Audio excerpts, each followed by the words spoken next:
My name's Victoria Lill and I'm the tutor for admissions at Harris Manchester College. And in this talk I'm going to be giving an overview of the admissions process and of student finance, with an emphasis on how these relate to Harris Manchester College and to mature students in general.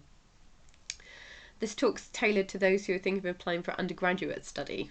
If you're thinking of applying for graduate study, you may find the university's graduate course webpage is helpful, as the process for applying for graduate study can be course specific. If you have any questions, please do post these in the Q&A chat room, and I'm going to be answering those later on with some of my colleagues from Harris Manchester. And just to say that what I'm saying in this talk today is correct to the best of my knowledge at the time of recording. It's possible that there'll be some changes as the pandemic develops. Right, how to apply. I'm going to take you through each stage of the application process.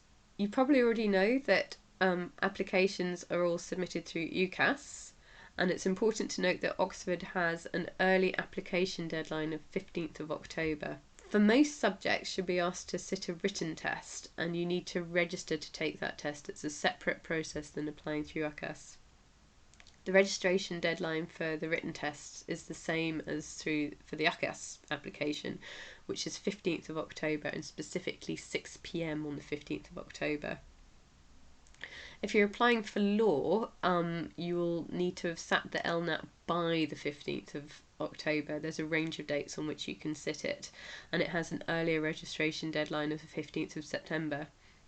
And there's also an earlier registration date for the BMAT, which you need to sit if you're applying for medicine, and the registration deadline for the BMAT is the 1st of October. And if you are applying for graduate entry medicine, there is an additional Oxford-specific application form which you need to complete, and details of that can be found on the relevant course webpage on the Oxford website. For those of you applying who already have an undergraduate degree, you'll also need to submit a copy of a university transcript, but details of how to do that will follow once you've applied. On your UCAS form, you'll be asked to provide a personal statement. I would advise that this should largely focus on your academic interest in your chosen course, rather than any extracurricular activities you may have which don't relate to the course. If you're applying to Harris Manchester specifically, we'll invite you to make a separate submission should you want to, detailing any extenuating circumstances you might have, or to provide any information which you think it'd be useful for us to know to help us put your academic record into context. But please note that that submission wouldn't be seen by any of the other Oxford colleges or any other institutions which you're applying to, so please make sure you get the important information down on your UCAS form. You will also be asked to provide details of your academic record. And this needs to be a complete record, so if you've done any resits, you would need to put down the original grades achieved as well as the resit grades. And it's also important that you disclose all periods of study, even where they didn't lead to a qualification.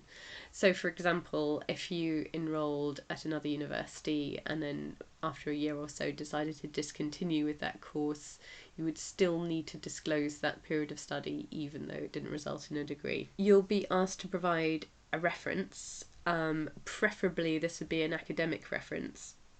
We appreciate that for some mature students that can be difficult if they've been out of study a while and lost contact with their tutor.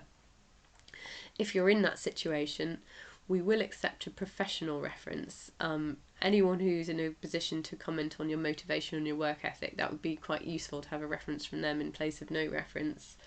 But ideally, we would like an academic reference from a tutor or a supervisor or someone who's in a good position to comment on your academic ability. Now, one of the decisions you will need to make by the time you apply is whether or not you'd like to apply to a specific Oxford college, and if so, which one, or if you'd like to make an open application. You shouldn't agonise too much about college choice. People always love whichever college they end up at. It's much more important to make sure you've chosen the right course for you. But once you've chosen a course, that can act as your first filter of college choice, because not all colleges offer all subjects.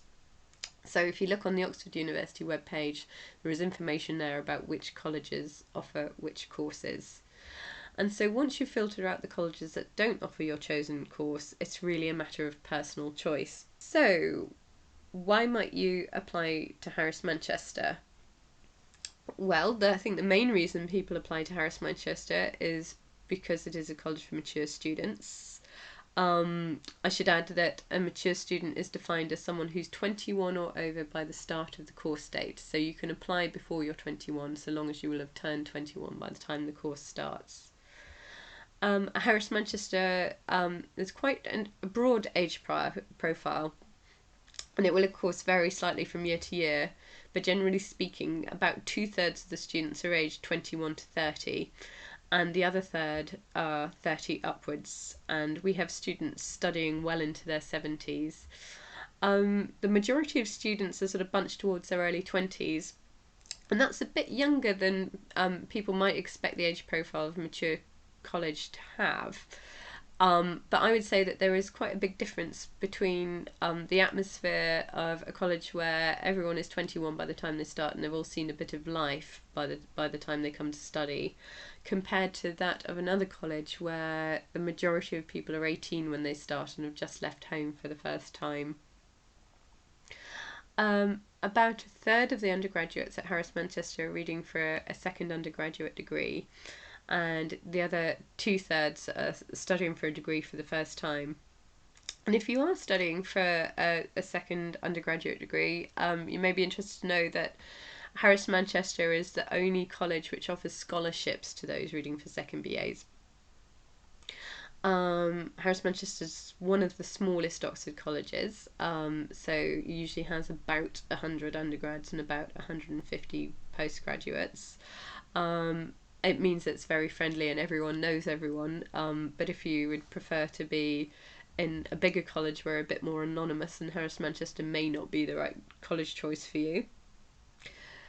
The student body at Harris Manchester is very international, with just over half of the students coming from overseas.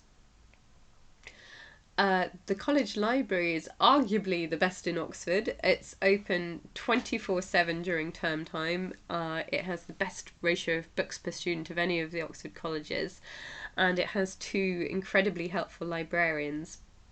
And you can learn a bit more about the college library in the library video, which is part of this virtual open day. And I would say also the library is just a really beautiful space to study in, and you might get a sense of what it's like from the picture here on the right. It's worth having a look at. The food at Harris Manchester is really good. I highly recommend it, and we have lovely accommodation, which is all based on the college's main site, which is in central Oxford, so it's really conveniently located for the centre of town, but also the departments, the libraries, and where the labs are. We can provide accommodation to all undergraduates for their first year and their final year. And of course, at Harris Manchester, we specialise in mature students, and so we're really used to supporting mature students with the sort of challenges that they tend to face, which are perhaps different from those of people who are studying at age 18. Why not Harris Manchester? Well, one reason why you might not come to Harris Manchester is that we only accept for a certain range of subjects, and so if we don't offer your subject, then you would have to look elsewhere.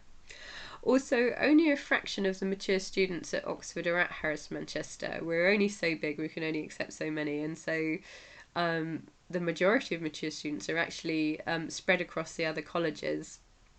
And mature students generally will integrate well wherever they end up.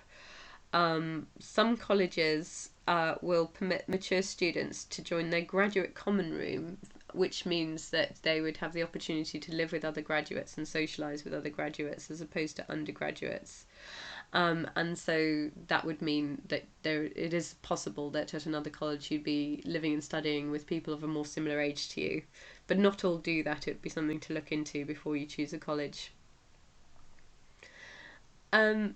And so, as I said, it's really a personal choice which college you go to, and so I would encourage you to look at the virtual open days of some other colleges so that you can get a sense of what they're like before you make a choice. Now, if you don't want the hassle of choosing a college, then you don't have to. You can make what's called an open application, and if you do that, a college will be allocated to you.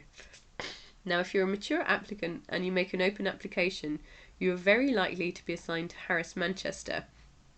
And so if you definitely don't want to come to Harris Manchester, then it's best to choose another college rather than make an open application. However, if you do want to come to Harris Manchester, the best way of making that happen is to apply directly to Harris Manchester rather than making an open application.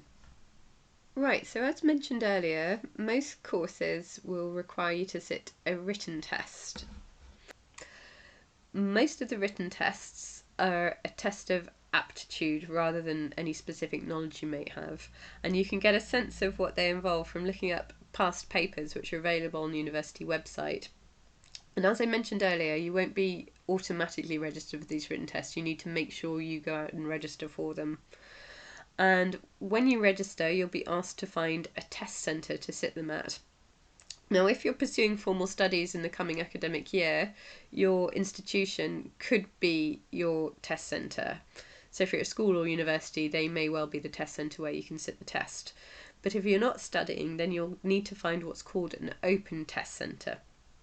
And I would recommend registering for a written test sooner rather than later in case the test centres nearest to you get fully booked.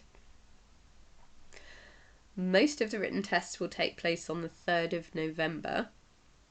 The two exceptions to that are the LNAT for law, which needs to be taken anywhere between the 1st of September and the 15th of October, and with an earlier registration deadline of the 15th of September, and the BMAT, which is sat on the 3rd of November with an earlier registration deadline of the 1st of October. Just a note to say that as a result of the pandemic situation, some of the practical arrangements for sitting tests may change, and so please do make sure you check the university website for information. Some subjects, mostly humanities subjects, will require you to submit one or more samples of written work. There's guidance on the course-specific pages on the university website of exactly what you'll be required to submit. The guidance will say that the work you submit should have been produced as a normal part of your schoolwork. It may be that you have some work to hand that meets the criteria, but if you don't, you'll be required to produce some specifically for the purpose of the application. And we will accept it unmarked, and the cover sheet that has to accompany each piece of written work, it asks for a signature from a teacher and a stamp from your school.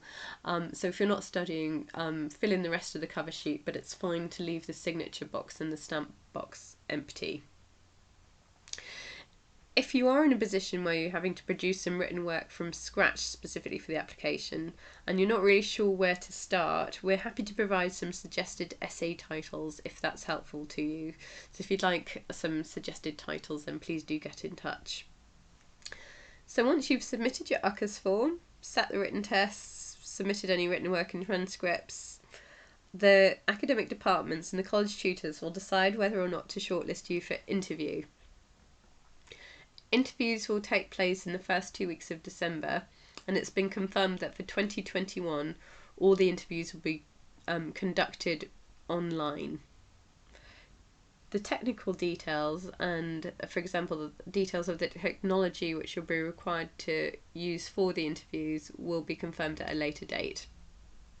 However, the general principles behind the interviews remains the same, in that they're conversational in style and a bit like a mini tutorial, so they aren't so much a test of what you know, so much as a test of how effectively you can learn in a small group tutorial.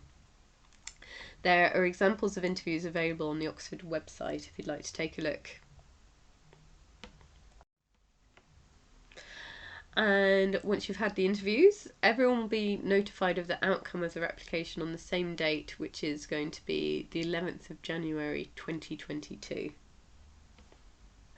Right, I'll turn now to student finance. Details of the fees, the living costs and Oxford's financial provision can be found on the Oxford University's feed and funding web pages. Just to mention that your fee status, which determines how much you pay, is not determined by your nationality, but by where you've kept residence for the last 3 years. Eligibility for financial support is complicated and varies by individual circumstances. And so I'm going to outline here what is available to UK students reading for a first undergraduate degree. It's worth emphasising that much of this support may also be available to students from the Republic of Ireland and UK-based students from EEA countries, and so please do check the web pages for more details of how this could apply to your situation. So those who are from the UK and applying for the first undergraduate degree that are from low income backgrounds may be eligible for an Oxford bursary or a Crankstart bursary, and these are amongst the most generous undergraduate bursary schemes in the whole of the UK. If you're a care leaver, that is, you've spent 3 months or more in care, or you're an estranged student, which means that you're not receiving any financial support from your family, you may be eligible for an extra £3,000 a year. Financial support is available from the government in the form of student loans. These would normally cover all of your fees and an income-dependent maintenance loan. Both the Oxford bursaries that are available and the government maintenance loan are calculated based on household income. Normally that would be the household income would be based on your parents' income, but to be considered financially independent of your parents, you would need to have either been financially independent of them for 3 years or more, or be 25 or over in age. If you are deemed to be financially independent from your parents and have no other household income, and you've given up employment to study full time, then you'll be deemed to have a household income of 0 for student finance purposes, and that means you'd be eligible for the maximum financial support available. Money that's available from Harris Manchester specifically includes hardship support, so that is support for those who encounter unexpected financial difficulty once they're on course. We have a college hardship grant, and there's also something called the JCR Trust, which is money raised by former students for current students who encounter costs along the way, such as they've had their bike stolen or their laptops broken, that sort of thing. The university also has a hardship fund which you could apply to. We provide grants to support the costs of field work or other academic expenses, and we also would subsidise the cost of any language courses you wanted to study at the university whilst you're on course. Those accepted by Harris Manchester for a second undergraduate degree will automatically be considered for a second BA scholarship. So there's no application process, you're automatically considered. This is available to those of any fee status, and these scholarships are awarded on the basis of academic merit rather than financial need, and they're worth several £1,000s a year. Thank you for listening. I hope you found this talk useful, and I hope you'll be able to join us for our Q&A session at 1 p.m, or else there's a Q&A session with some of our current students at 2 p.m. If not, please do get in touch. On the screen here are the contact details of the admissions officer, Sue Clark, who will be your first point of contact throughout the admissions process. So please don't hesitate to contact her if you have any questions. And I'd like to wish you all the best with your application.